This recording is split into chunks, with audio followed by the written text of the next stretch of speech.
Hello everyone, welcome back to the channel. आज के इस वीडियो में हम चैप्टर 3 नेचर ऑफ मैटर की एक्सप्लेनेशन कवर करने वाले हैं। इस पूरी वीडियो में आपको इस चैप्टर की एक्सप्लेनेशन मिलेगी एंड नेक्स्ट वीडियो में आपको इस चैप्टर की एक्सरसाइजेस मिलेंगी। Okay, so without any delay let's begin.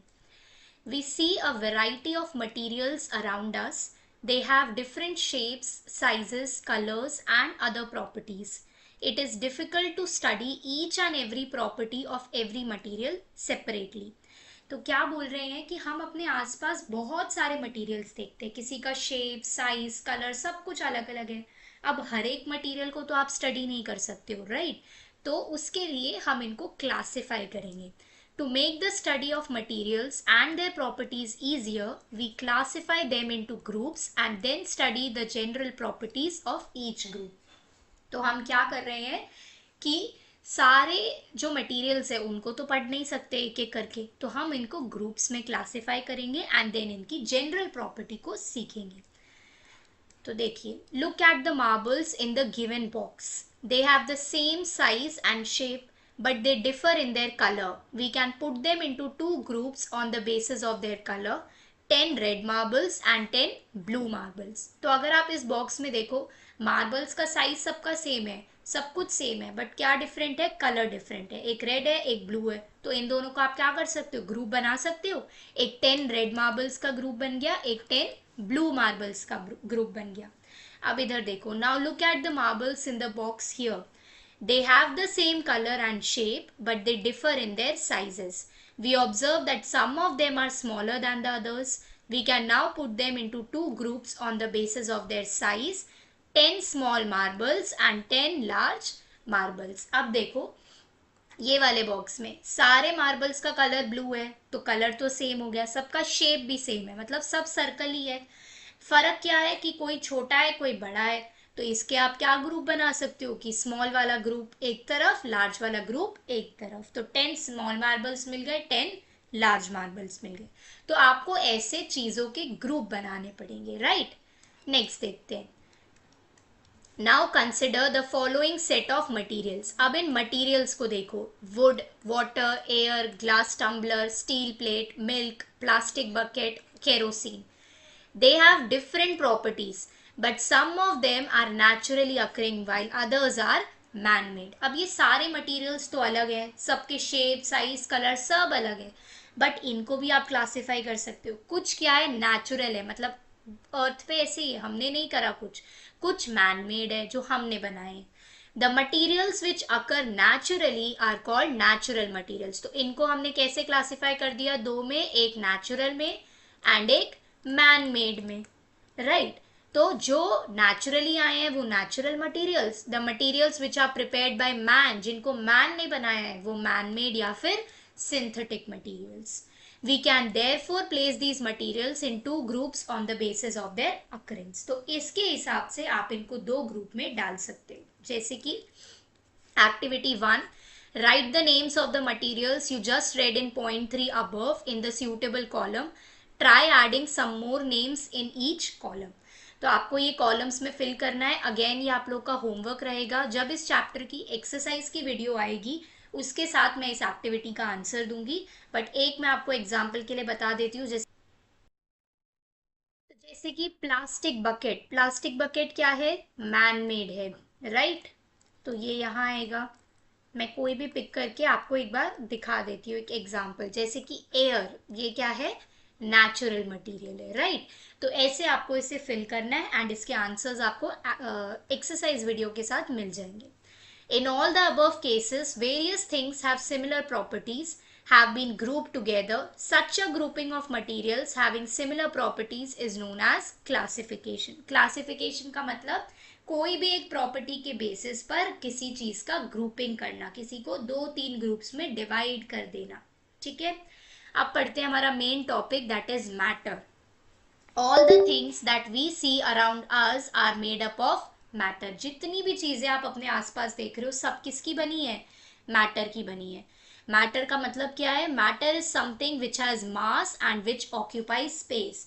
कोई भी चीज जिसका कुछ मास है एंड जो थोड़ा स्पेस लेता है उसे हम मैटर कहते हैं। All matter can be broadly classified into three groups on the basis of its physical state, namely solid, liquid और gaseous state. तीन टाइप्स ऑफ मैटर होते हैं हमारे पास, सॉलिड, लिक्विड एंड गैशियस. ठीक है, तो ये तीन टाइप्स ऑफ मैटर हम स्टडी करेंगे. Right 5 examples each of solid, liquid and gas. तो ये भी अगेन आपका होमवर्क रहेगा, पहले खुद से ट्राई करो एंड देन आप एक्सरसाइज वीडियो से इसके आंसर देख सकते हैं. बट मैं अभी आपके लिए आंसर एक एक का एग्जाम्पल लिख देती हूँ. जैसे सॉलिड में आप लिख सकते हो आइस क्यूब, सॉलिड है. लिक्विड में आप लिख सकते हो वाटर एंड गैस में आप लिख सकते हो वाटर वेपर. ठीक है, एक मैंने आपको बता दिया एग्जाम्पल के लिए, बाकी आप खुद ट्राई करिए, अदरवाइज आंसर्स आपको एक्सरसाइज वीडियो में मिल जाएगा. नेक्स्ट है हमारा टॉपिक कॉन्स्टिट्यूशन ऑफ मैटर, मतलब मैटर बना किससे है. All matter is made up of very small particles. Matter बनता है बहुत छोटे छोटे पार्टिकल से. Different states of matter have different arrangement of these particles. In solids, the particles are very tightly packed with each other and cannot move. Hence, solids have a fixed shape and a definite volume. Solids में क्या होता है, जितने भी particles है वो बहुत ज़्यादा टाइटली पैक्ड है. ठीक है, वो बिल्कुल भी मूव नहीं कर सकते. जैसे आप इस फोटो में देखो, सारे पार्टिकल्स कैसे है, बिल्कुल टाइट पैक है, बिल्कुल मूव नहीं कर सकते. राइट, तो सॉलिड्स का इसीलिए क्या होता है, फिक्स्ड शेप होता है एंड डेफिनेट वॉल्यूम, मतलब फिक्स शेप और फिक्स्ड वॉल्यूम है, बिल्कुल चेंज नहीं होगा. ठीक है. In liquids the particles are less tightly packed and can move a little. Liquids have a definite volume but do not have a fixed shape. Liquid का अब आप देखो, लिक्विड में थोड़ा स्पेस है आसपास, तो लिक्विड में पार्टिकल्स मूव कर सकते हैं, इसीलिए लिक्विड का फिक्स शेप नहीं होता. बट लिक्विड्स का डेफिनेट वॉल्यूम, मतलब कि फिक्स्ड वॉल्यूम होता है. In gases the particles have very little hold on each other. ये पार्टिकल्स बहुत दूर दूर होते हैं. They can therefore move far apart from each other. Hence, gases have neither a fixed shape nor a definite volume. इसका मतलब gases की ना ही फिक्स शेप है ना ही फिक्स्ड वॉल्यूम है. अब मैं आपको समझाती हूँ. जैसे सॉलिड, अगर 3 ग्राम का है सॉलिड, तो 3 ग्राम का ही रहेगा, वो उसका वॉल्यूम है. राइट, और शेप भी वही रहेगा. अगर सर्कल के शेप में है तो वो सर्कल ही रहेगा, वो चेंज नहीं होने वाला, और 3 ग्राम ही रहेगा. अब लिक्विड की बात करूँ मैं, अगर 5 ml लेट से वाटर है, ग्लास में है, लेट से एक ग्लास में वाटर है 5 ml. अब आपने इस ग्लास से निकाल के एक पॉट में डाल दिया ये वाटर, तो वाटर क्या पॉट में चले जाएगा. पहले ग्लास का शेप ले रखा था वाटर ने, अब वाटर ने किसका शेप ले लिया, इस पॉट का शेप ले लिया. पॉट का शेप ले लिया, तो इसीलिए लिक्विड में शेप चेंज हो सकता है, शेप फिक्स नहीं होती, बट वॉल्यूम तो वही रहेगा ना. जितना इस ग्लास में पानी था 5 ml, उतना ही तो इस पॉट में जाएगा डालने के बाद 5 ml ही. तो इसीलिए वॉल्यूम तो फिक्स रहेगी बट शेप फिक्स नहीं रहेगी. समझ आया. अब देखते हैं गैस. गैस में कुछ भी नहीं है. अब आपके जितने भी एयर पार्टिकल्स हैं वो गैस है, बहुत दूर दूर है, बहुत हवा में है, तो ना ही इनकी फिक्स शेप है ना ही इनकी कोई डेफिनेट वॉल्यूम है. तो ये बिल्कुल अलग अलग रहते हैं. नेक्स्ट देखते हैं प्रॉपर्टीज ऑफ मैटर. क्या क्या प्रॉपर्टीज है हमारे मैटर की. सबसे पहली है appearance and feel. Materials are known to differ from one another in terms of their appearance. Appearance मतलब दिखता कैसा है. Lustrous या dull. Lustrous का मतलब shiny. Lustrous का क्या मतलब है, shiny, कि वो बाहर से दिखने में shiny है कि dull है. और feel का मतलब क्या है, कि smooth है या rough है. अगर आप उसको touch करोगे तो वो smooth surface है या rough surface है. For example, metals generally have a lustrous appearance, मतलब shiny appearance, and a polished piece of marble has a smooth feel. और पॉलिश पीस, अगर आप मार्बल को टच करोगे तो बहुत स्मूथ लगता है, वहीं आप पत्थर को टच करो रफ लगेगा.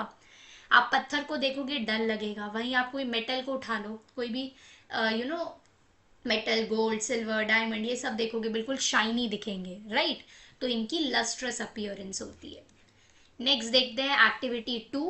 Add more names to the two given here of a few things which differ on the basis of their appearance and feel. तो थिंग्स क्या है, जैसे कि पॉलिश्ड मार्बल स्मूथ होता है एंड ये आपको फिल करना है. सैंड पेपर क्या है, रफ होता है. ऐसे आपको 2 और चीज़ें इसमें ऐड ऑन करनी है एंड इस टेबल को कंप्लीट करना है. तो ये अगेन आपका होमवर्क होगा.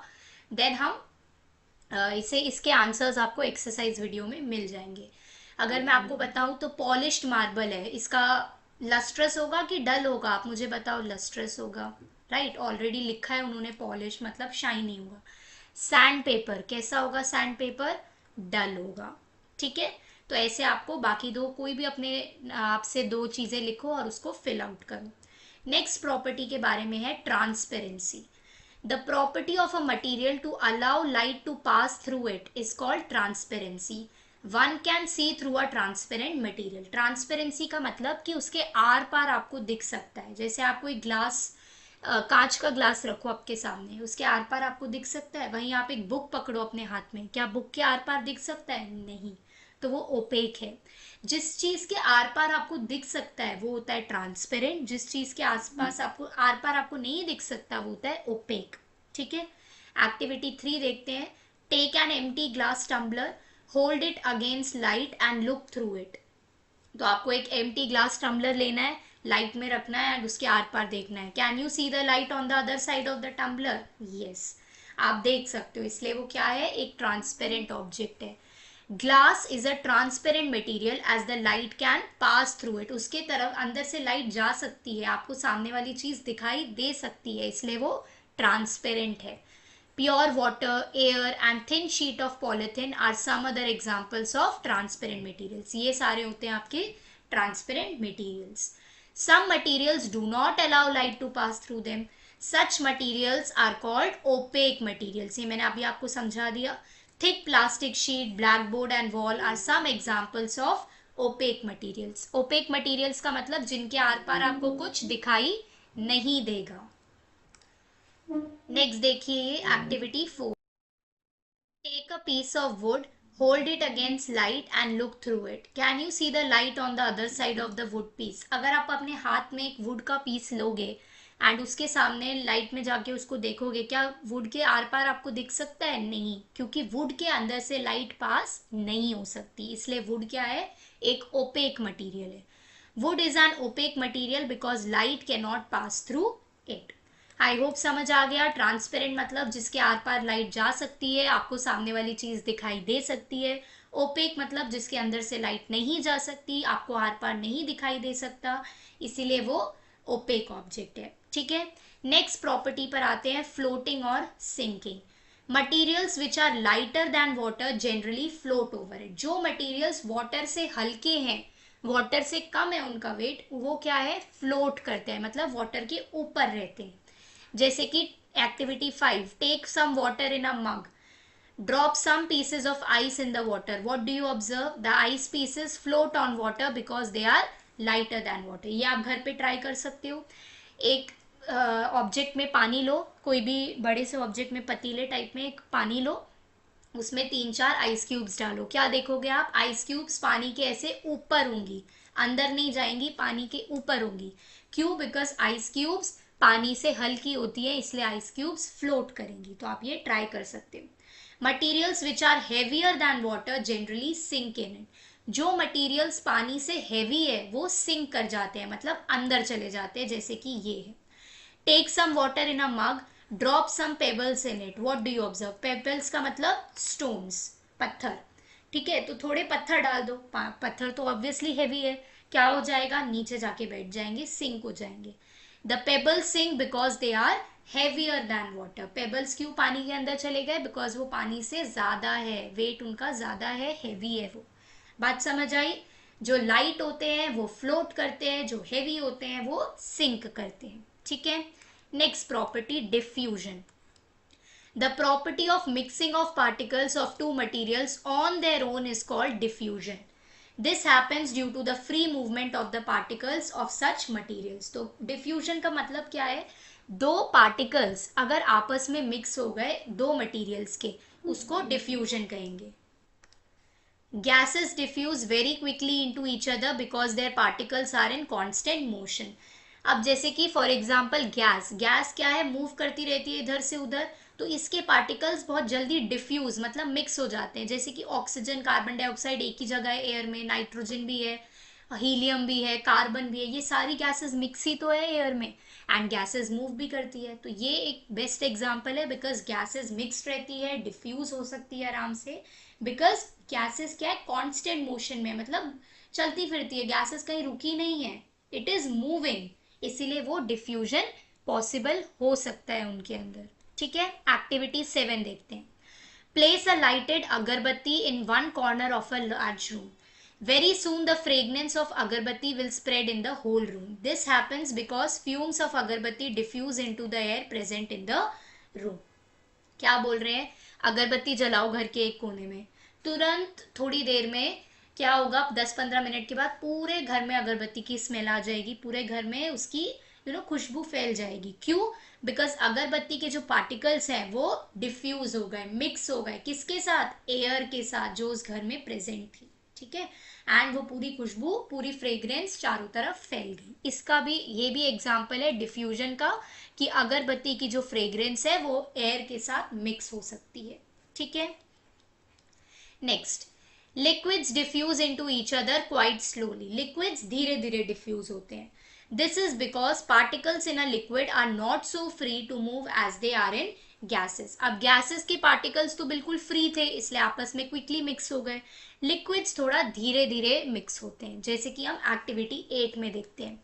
Take some clean water in a beaker, put a few drops of blue ink in the water. एक खाली बिल्कुल साफ पानी लो आप, और उसमें थोड़ा सा इंक डाल दो, जैसे सेकेंड स्टेप में दिखाया। You will see that the blue ink spread slowly in the water. धीरे धीरे ये क्या है, इंक स्प्रेड होने लगेगी, घुलने लगेगी। This shows how one liquid diffuses into another liquid. ये दिखाता है कि एक लिक्विड कैसे दूसरे लिक्विड में डिफ्यूज हो गया, एंड फिर धीरे जाके आपका ये पूरा पानी क्या है, इसमें बदल जाएगा। तो लिक्विड्स का प्रोसेस थोड़ा धीरे होता है, थोड़ी थोड़ी देर में करके फिर पूरा पानी आपका इंक से हो जाएगा, बट हो जाता है। सॉलिड्स में डिफ्यूजन पॉसिबल ही नहीं है, वो हम आगे देखते हैं। Solids do not diffuse with each other because their particles are held tightly and cannot move freely. Solids के तो particles बिल्कुल stick हैं, हिल ही नहीं सकते बिल्कुल, इसलिए वो mix भी नहीं हो सकते। For example, sand and stone do not diffuse into each other. क्या sand और stone को mix करोगे एक ही चीज बनेगी? पत्थर और sand को, रेत को और पत्थर को mix करोगे, क्या एक ही चीज होगी? नहीं, वो अलग अलग ही रहेंगे। Why? Because उनके particles क्या हैं, हार्ड हैं, वो मूव नहीं करते हैं। Solids can however diffuse slowly into liquids. This is because particles of liquids are able to move. But solids धीरे धीरे liquids में जाके diffuse हो सकते हैं। ठीक है, जैसे कि आइस क्यूब है, उसको अगर आपने थोड़ी देर रखा तो वो पानी हो जाएगी ना, फिर जाके तो वो डिफ्यूज हो ही सकती है, बट आइस क्यूब डिफ्यूज नहीं होगी। Is that clear? लिक्विड्स के पार्टिकल्स मूव कर सकते हैं, इसलिए वो डिफ्यूज हो सकता है। गैसेस तो कंप्लीटली फ्री होती है, इसलिए वो बहुत अच्छे से डिफ्यूजन कर सकती है। एक्टिविटी 9 देखते हैं। Take some clean water in a gas jar and place it on a table. Drop a few crystal of potassium permanganate in water. Observe the water. You will see that pink color spreads slowly in water. This shows diffusion of solid in a liquid. अब इधर देखिए, ये आपने gas jar लिया था जिसमें water था, and उसमें पोटेशियम परमैंगनेट डाला जो सॉलिड था। धीरे धीरे, पहले तो बिल्कुल नहीं है, अब इसमें आपने डाला, फिर वो धीरे, तो मतलब लिक्विड में आपका सॉलिड धीरे धीरे करके डिफ्यूज हो सकता है। सॉलिड टू सॉलिड नहीं हो सकता, बट लिक्विड में सॉलिड धीरे धीरे करके पॉसिबल है। वही चीज यहाँ पर लिखी थी कि लिक्विड में जाके सॉलिड थोड़ा थोड़ा डिफ्यूज हो जाता है एंड में, पर टाइम लगता है। नेक्स्ट देखते हैं, next property, dissolution. When one substance mixes completely with another substance to give a clear solution, we say it has dissolved. जब एक सब्सटेंस दूसरे सब्सटेंस में completely mix हो जाएगा, उसको बोलते हैं हम dissolved. The property by which a substance dissolves in another substance is called dissolution. And जिस property से ये dissolve होता है, उसको कहते हैं हम dissolution. Water can dissolve a large number of substances in it. Let us learn about the dissolution of solid, liquid and gases in water. Water में solid कैसे होता है, liquid कैसे होता है, gas कैसे होता है, वो देखेंगे एक एक करके। Dissolution of solid in water. Some solids dissolve in water and some do not dissolve. Let us perform an activity to understand this. कुछ तो हो जाते हैं, कुछ नहीं होते। देखते हैं activity 10। Take 3 test tube and fill them half with water. Mark the test tube as 1, 2 and 3। 3 test tube लेना है, 1, 2, 3 मेंशन कर देना है।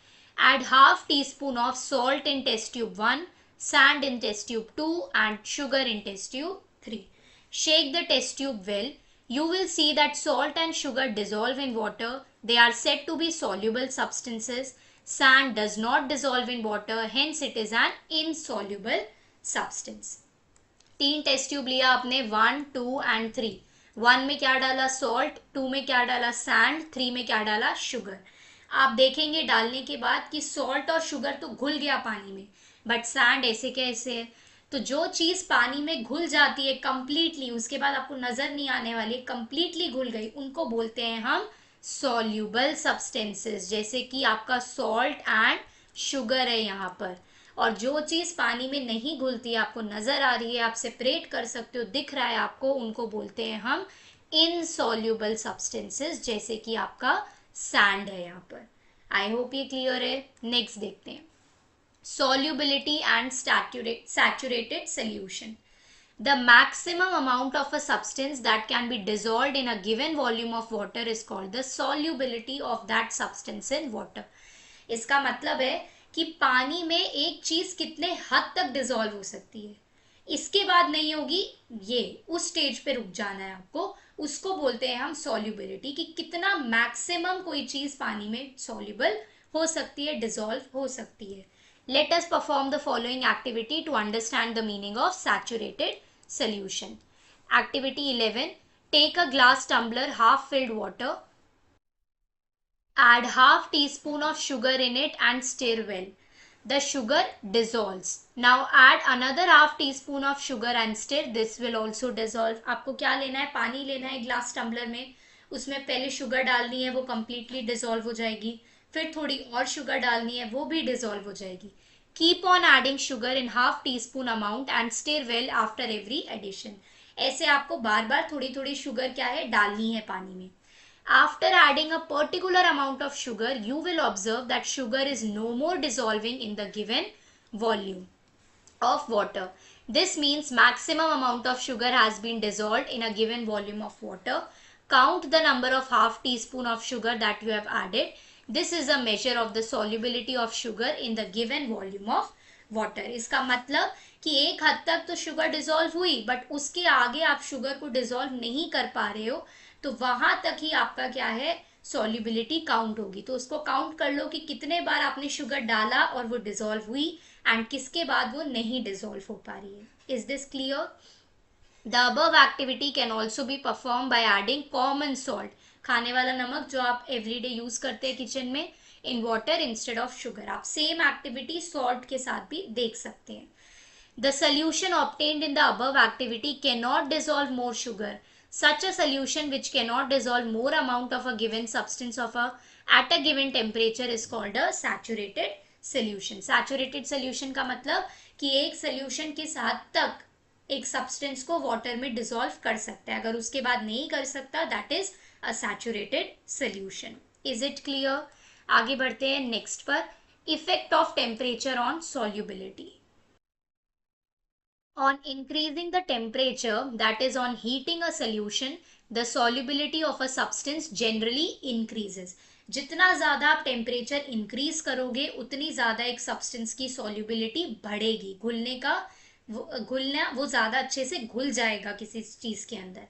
This means in a given volume of water, a large amount of a substance can be dissolved if water is heated. तो अगर आपको बहुत सारा एक चीज को घोलना है, तो आप उसको हीट करो, जितना ज्यादा हीट करोगे उतना ज्यादा एक सब्सटेंस दूसरे में या पानी में डिसॉल्व हो पाएगा। Let us perform the following activity to understand this. Activity number 12। Take equal amount of water in 2 separate glass tumbler. 2 glass tumbler में इक्वल अमाउंट ऑफ वाटर लेना है। Heat the water in one of the tumbler. Now add equal amount of sugar in 2 tumblers and stir. The sugar dissolves.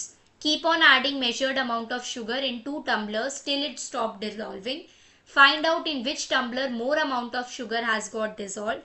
You will find that the amount of sugar dissolved in hot water is मोर। बोलना क्या चाहते हैं वो, दो tumbler लो, एक में तो heat on करो, दूसरे में हीटिंग नहीं करना है, दोनों में शुगर डालते जाओ।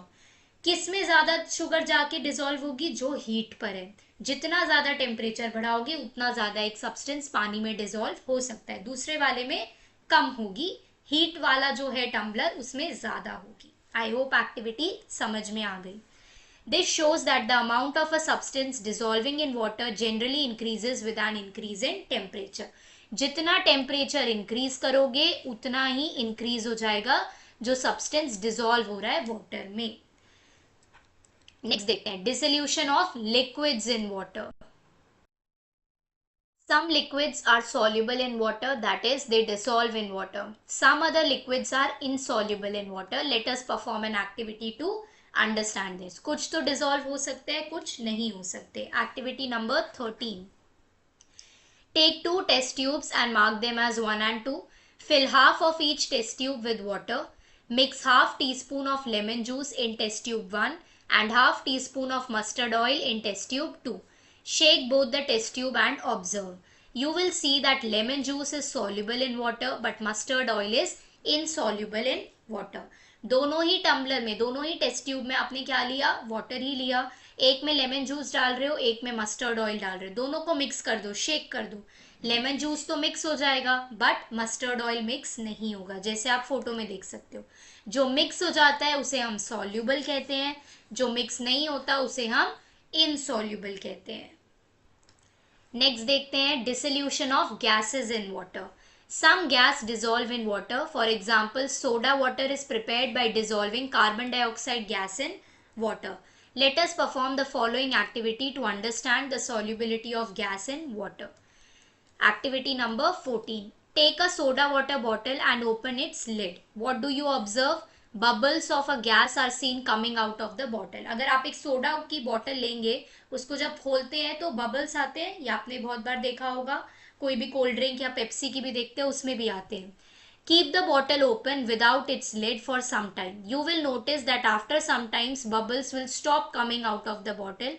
It shows that all the gas dissolved in the soft drink has escaped from it. अब आप उसको खोल के थोड़ी देर रख दो, सारे बबल्स गायब हो जाएंगे। मतलब जो भी गैस उस सॉफ्ट ड्रिंक में थी, जो डिसॉल्व गैस थी, वो अब उड़ गई है, एस्केप हो गई है। क्लियर है? क्या बोल रहे हैं अगेन मैं बता देती हूँ। सोडा की बोतल जब आप खोलोगे, बहुत सारे बबल्स आ जाते हैं, उसको 2 मिनट के लिए रख दो, सारे बबल्स चले जाएंगे। कैसे चले गए? वो उड़ गए, बबल्स एस्केप हो गए, बट वो बबल्स तो अंदर थे ना। तो मतलब सोडा के अंदर आपका गैस तो था, बट खोलने पर वो गैस एस्केप हो गया, उड़ गया। Is it clear? Oxygen also gets dissolved in water in small amounts.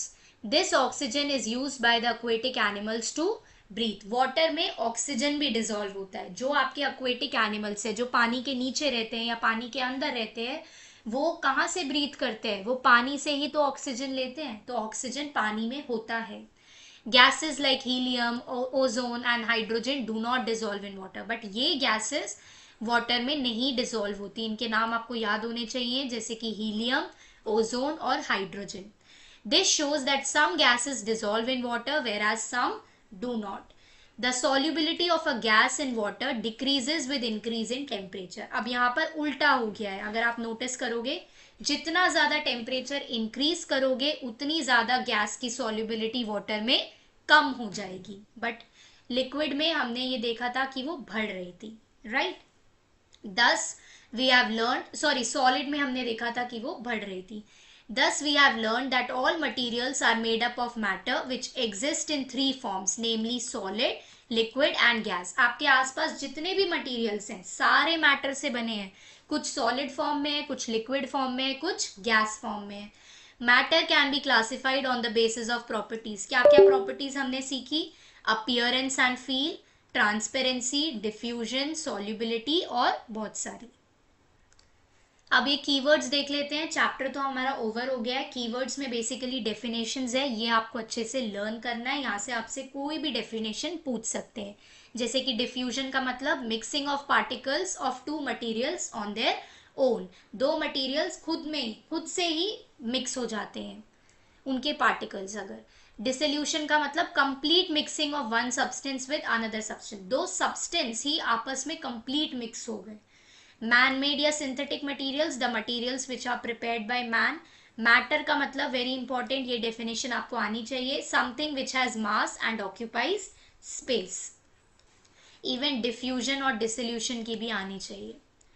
Natural materials क्या हैं? Materials which occur naturally. Opaque materials आपको पता होना चाहिए, materials which do not allow light to pass through them, जिन मटेरियल से light pass नहीं हो सकती। सॉल्युबिलिटी क्या होता है?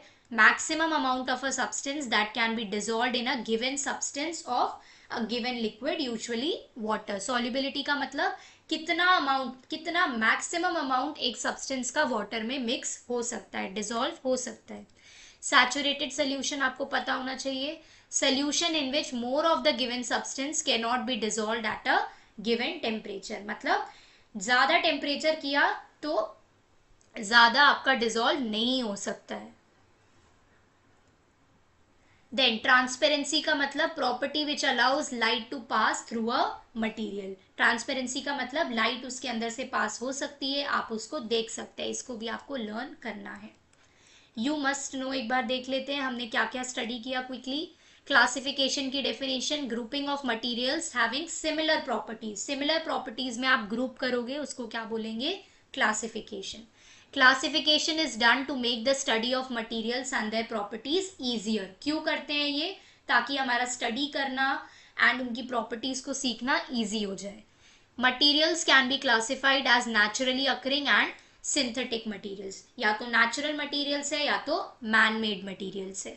All materials are made up of matter, that is they have mass and occupy space. Matter exist in three physical state, तीन states के मैटर होते हैं, solid, liquid and gas. These states of matter differ from each other in properties due to differences in the nature of packing of particles. इनके properties अलग अलग है, क्यों? Because इनका पैकिंग अलग है, एक टाइटली पैक्ड है जैसे कि सॉलिड, एक थोड़ा लूज है जो लिक्विड, एंड एक पूरा लूजली पैक्ड है जो है gas. Matter can be classified on the basis of different properties like appearance, feel, transparency, tendency to float और sink, diffusion, dissolution and so on. ये सारी प्रॉपर्टीज हमने ऊपर देखी हैं। Some materials allow light to pass through them, they are called as transparent. Some materials do not allow light to pass through them, they are called opaque. Materials which are lighter than water generally float over it, those which are heavier than water generally sink over it. Lighter है तो float, heavier है तो sink. Gases diffuse into each other quite readily. Liquids diffuse much slower and solids generally do not diffuse. Some substances dissolve in water while some others do not dissolve. The maximum amount of a substance that can be dissolved in a given substance of water is called the solubility of that substance in water. ये आपको याद होना चाहिए, ये आपसे 1 mark 2 mark में पूछ सकते हैं कि what is the solubility.